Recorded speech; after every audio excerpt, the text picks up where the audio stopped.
피해자하고 유족들에게 하고 싶은 말 없습니까? 죄송합니다. 죄송한 말씀드리고 저도 뭐 하소연을 했었고 10년 동안 불이익을 당해왔습니다. 그리고 하루도 멀다고 불이익을 당해오고 뭐 이러다 보면 화가 날 때도 나고 그래도 하소연을 하고 경찰서에 넣으면 경찰서든 무엇이든 국가이든 간에 하소연을 해도 제대로 도움도 받지도 못하는 그런 사례들만 점점 많아져 가고 있었습니다. 진주시 비리와 부정업계 심각합니다. 하루도 멀다고 불이익을 당하는 사람들 어느 정도나 많아져 가고 있었는지 그거 좀 조사 좀 해주십시오. 아파트 내 완전 미친 정신 나간 것들만 수두룩하다는. 자, 그럼 특정인을 상대로 범행을 저질렀나요? 특정인만 노리셨나요? 그런 건 아닙니다. 아직도 자기 본인이 억울하다 생각하십니까? 억울한 점도 있고 제가 잘못한 점은 뭐 당연히 법 처리가 사회 질서 적용 받겠습니다. 구체적인 범행 동기가 뭡니까? 범행 언제부터 준비했어요? 준비가 아니라 점점 불이익을 당하다 보면 화가 날 때도 나고. 범행 동기가 어떻게 돼요? 범행 동기는 뭡니까 그러면? 범행 동기가 어떻게 돼요? 보신 것처럼 경찰이 진주 사건의 피의자 얼굴과 신상을 공개를 했습니다. 사실 충분히 신상 공개가 될 만큼 중대한 사건이었고 아침에 제가 새벽 한 4시 한 50분쯤에 그게 속보로 오는 걸 보고 저게 무슨 사건인가 되게 좀 이렇게 당황스럽고 놀라운 사건이었는데 사실 이제 오늘 신상 공개를 했는 내용을 보니까 42세 안인득 씨라고 이제 밝혀졌고 지금 나오면서 이제 인터뷰를 하는 과정 속에서도 자기가 10년 동안 여러 가지의 많은 이제 피해를 입었다라고 이야기를 하면서 자기 범죄에 대한 기본적인 어떤 약간 부정하는 모습을 보이고 있는데요. 앞으로도 아마 그 범행의 동기와 왜 그런 범죄를 저질렀는지 그리고 정말 이거는 사실 범죄와는 그렇게 관계는 없지만 정말 10년 동안 하루가 멀다 하고 불이익을 당했는지 그리고 또 저분의 치료를 과연 어떻게 치료가 받아왔고 그 치료하는 과정 속에서 국가의 공공의료에 대한 어떤 빈틈은 없었는지 조금 살펴봐야 되는 부분이 있다고 생각합니다. 저희가 이동을 하면서 이제 인터뷰를 어쩔 수 없이 하게 되는데 지금 보셨겠지만 죄송하다는 얘기는 앞에 짧게 하고 이상한 얘기만. 그래서 솔직히 저도 기자의 한 사람입니다만은 언론에 종사하고 있지만 지금 인터뷰를 왜 저렇게 장황하게 방송을 하는지에 대해서 상당히 불만입니다.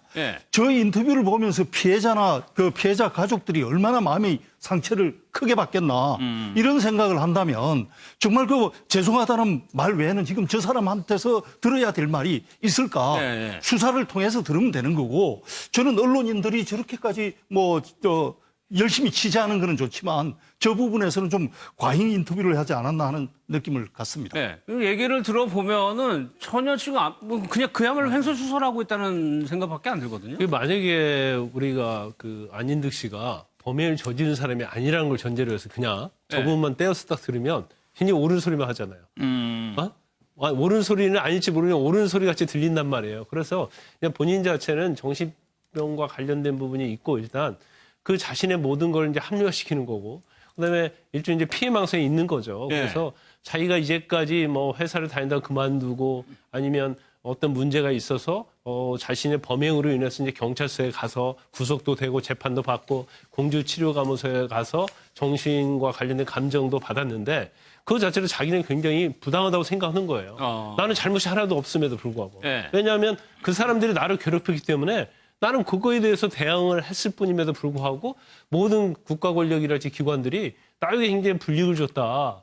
심지어 자기가 다니던 회사에서 일을 그만두게 한 것도 자기한테 불이익을 줬는데 국가나 기관들이 나에 대해서 보호해주지 않는다. 이제 그런 피해망상증을 가지고 있는 것 같아요. 그래서 그것이 발언이 돼서 이제 저런 범행을 저지른 거 보이는데 일단 우리가 좀 생각해 볼 부분이 우리가 항상 얘기하지만 사회 안전 시스템이잖아요. 일단 안인득 씨 같은 경우에는 이전에 정신병리에 있다는 것이 분명히 밝혀졌고 강제 입원했다는 것이 있거든요. 그리고 그 과정에서 수많은 범행을 저질렀기 때문에 이러한 것을 예측할 수 있었음에도 불구하고 그것을 단순히 그냥 법의 어떤 기준에 의해서만 방치하다 보고 그걸 케어하지 못하고 그다음에 주위에 있는 사람들을 보호하지 못하다 보니까 이런 결과가 났단 말이에요. 그래서 그 부분에 대한 근본적인 어떤 대책을 이제까지 그냥 근본적인 안전 시스템 그런 얘기하는 게 아니고 구체적인 그런 방안들에 대해서 이제는 좀 한 발 나가야 한다 이렇게 봅니다. 유가족들이 어제 경찰청장이 조문온 데 대해서 굉장히 크게 항의를 했습니다. 유족들 얘기를 좀 한번 들어보겠습니다.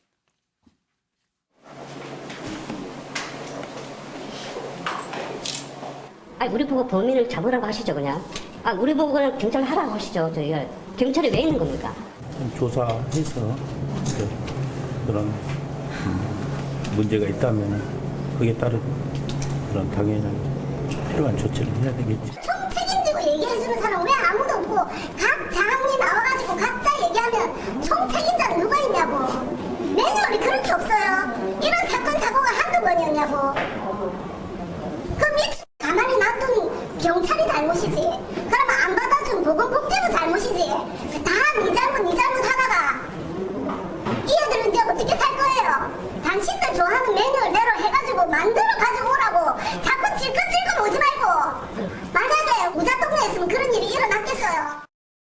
지금 유족들은 장례 일정도 연기한 상황인데 지금 얘기를 들으면 그럼 우리 보고 직접 잡아서 갖다 주라는 얘기냐? 그동안 신고를 많이 했다는 얘기거든요. 네, 이게 인재가 확실하다라고 이게 생각되는 게 네. 7차례나 신고를 했다는 겁니다. 굉장히 문제가 많아서 이 주민들이 7차례나 신고를 했는데도 불구하고 경찰들이 그때마다 미혼 쪽으로 소극적으로 대처를 했다는 거거든요. 네. 심지어 이 406호에 살던 이 피의자가 살았는데 그 위에 살았던 506호에 살았던 그 주민들은 50대 여성과 고등학생이었다고 합니다. 그런데 그 고등학생들이 그 여성들이 그렇게 피해를 보고 있었는데도 불구하고 오히려 경찰이 그 피해자들에게 증거를 확실하게 체증해갖고 와라. 아니면 뭐 잡아오든지라는 식으로 이렇게 아니면 말고식으로 이야기를 했다라고 이야기를 하고 있기 때문에 더더욱 정말 경찰의 어떤 대응이나 이런 것들이 어처구니가 없었다라고 생각이 들고요. 네. 지금 이제 어제 또 보니까 이 피의자의 형이 또 이야기를 했습니다. 네. 더 구체적인 이야기가 나왔는데요. 이 사건이 있기 전에 바로 2주 전에 이 아예 그 형이 가족 중 한 명이 입원 절차를 하려고 본인이 다니고 있던 직장까지 하루 연차를 내고 입원 절차를 진행을 했었다라고 합니다. 그런데 병원에서는 본인의 동의를 받아갖고 오라고 했다라고 하는 겁니다. 그런데 네. 본인이 저렇게 난동을 피우는 상태에서 어떻게 동의를 받을 수 있겠습니까? 당연히 가족 입장에서는 가족들의 동의로 강제 입원 절차를 진행해달라고 한 거였는데 병원에서는 그 책임을 좀 미루고 있던 상황이었고 그래서 어쩔 수 없어서 경찰에 연락했더니 경찰은 검찰에게 또 연락했더니 검찰은 또 지역 보건소에게서 연락을 했다라고 이야기를 해서 예. 어떠한 조치도 2주 전에 막을 수 있었던 것이 어떠한 조치도 이루어지지 않아서 결국에는 이것이 인재다라고 지금 나온 것이고요. 지금 이번에 이 사건 있기도 전에 뭐 임세원 정말 존경받을 만한 의사가 진료 도중에 또 사고가 그렇죠. 있었지 않습니까? 또 지난해에도 이런 사고가 계속 있었기 때문에 정말 차제에는 이와 관련된 제도적인 논의를 좀 확실하게 좀 해야 된다고 봅니다. 예. 덧붙여서 좀 말씀을 올리면 이 공공의료에 대해서 저희들이 좀 고민을 많이 해봐야 되는 부분인데 어떤 사건이 지금 한두 번 일어나는 사건도 아니고 충분히 예견될 수 있는 사건들이 굉장히 많이 일어났고 사실 그 사건의 피해자는 오로지 국민들의 생명과 신체가 빼앗기는 거였는데 예. 지금 뭐 흔히 말해서 정신보건법에도 이제 정신보건법이 바뀌어서 인권적인 어떤 침해의 감수성을 좀 줄이기 위해서 이제 당사자의 동의를 받거나 의사 2명의 동의를 받는 그런 경우가 만들어졌기 때문에 지금 이제 안씨 같은 경우에도 당연히 이렇게 강제 입원이 될 수 있는 가능성이 충분히 있었음에도 불구하고 그 법령 때문에 이제 입원이 안 되었던 부분들이 분명히 있기 때문에 네. 그런 부분 제가 꼭 말씀드리고 싶은 거는 아픈 사람에게 치료를 하는 것은 인권 침해가 아니거든요. 아픈 사람은 치료를 받아야 되는 거기 때문에 치료받을 수 있는 사람에게 치료가 될 수 있는 그래서 범죄가 발생하기 전에 네. 치료적 개입이 좀 들어갈 수 있는 사회 안정망을 만들어야 된다고 네. 생각합니다. 지금 유족들은 국가가 사과를 해달라고 요구를 하고 있거든요. 옆에 변호사님들 계시지만은 저는 이 사건이 그 어떤 사건보다도 국가의 책임이 큰 사건이라고 봅니다.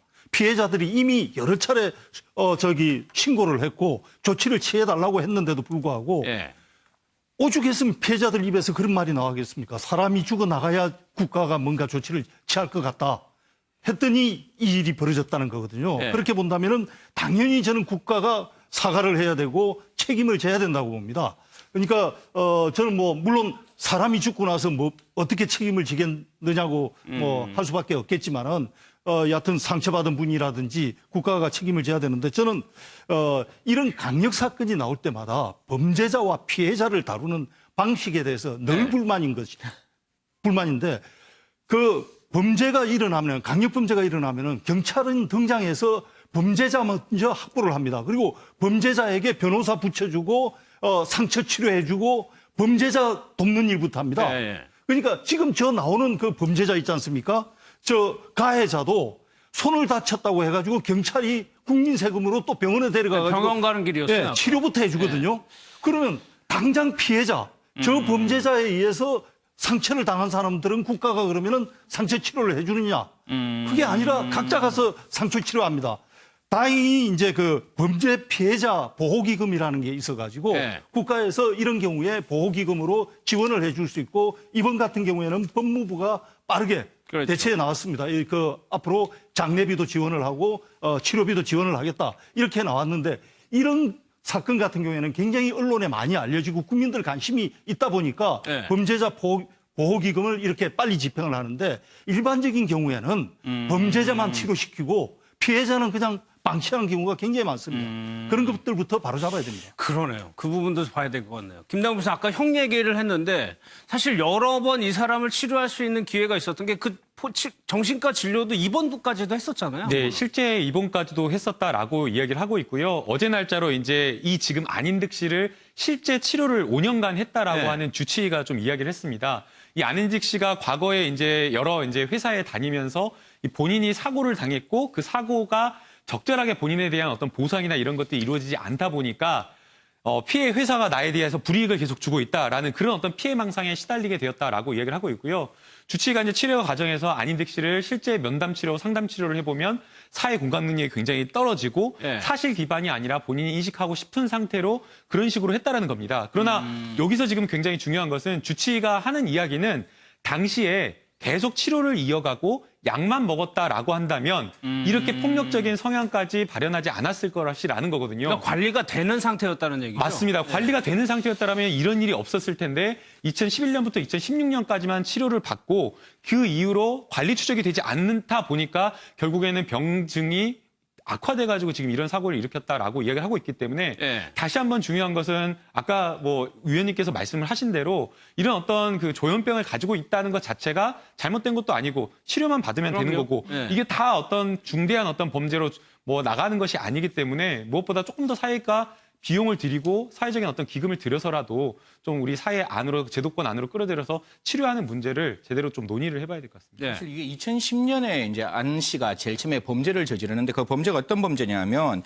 대학생 일행에게 왜 쳐다보냐 그러면서 이제 그 칼을 꺼내서 얼굴에 상해를 흉기를 꺼내서 얼굴에 상해를 하게 되는데 그 당시 이제 폭력 혐의로 구속되면서 우리가 치료보호감호소에 입원했는 게 아니라 치료보호감호소에서 과연 이 사람이 조현병이 있는지 없는지를 확인하는 절차로 네. 약 1개월 정도 있었는데 거기서 명확하게 조현병 진단을 받아요. 받고 난 다음에 이제 재판 과정에서 실형을 떨어지고 난 다음에 집행유예로 가는데 사실 법으로 만들어진 부분 중에 치료감호법의 치료명령제도라는 게 분명히 있습니다. 그래서 네. 이런 어떤 정신적인 어떤 그 문제가 있는 분에게는 치료를 하게끔 해야 되는데 그 치료명령제도가 지금 활성화되어 있지 않고 더더욱 큰 문제점은 저렇게 집행유예 이후에 만약에 치료명령을 내렸다 할지라도 그 사람에 대한 관리를 국가에서 차원적으로 해줘야 되잖아요. 근데 이 부분에 대해서 사실 조금 말씀드리기 좀 송구하지만 보건복지부도 그렇게 관심 없고 네. 법무부도 그렇게 관심 없고 아까 보면 2011년부터 16년까지 개인이 병원에 다니는 그 정도 과정에서 그냥 끝나버리는 거거든요. 그렇기 때문에